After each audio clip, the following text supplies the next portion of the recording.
Canada has officially reopened the Parents and Grandparents Sponsorship Program for 2025.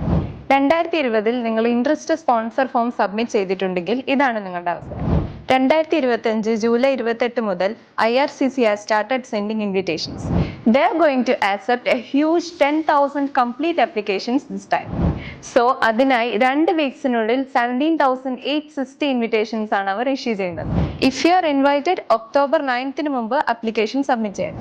Check your inbox if you submitted your EOI 2020. Suppose നിങ്ങൾക്ക് ഈ opportunity miss ആവുകയാണെങ്കിൽ Super Visa got your back, which provides multiple entries for up to 10 years. Just one more thing, July 29 തൊട്ട് Super Visa sponsorsന്റെ minimum income threshold has increased by 3.9%. As shown here, this will be the updated amounts. For example, 4-member family ആണെങ്കിൽ ഇപ്പോൾ $56,724 income കാണിക്കണം. ഇതുപോലുള്ള up to date updates അനുസരിച്ചുള്ള perfect ആപ്ലിക്കേഷൻസിനായി contact can approve.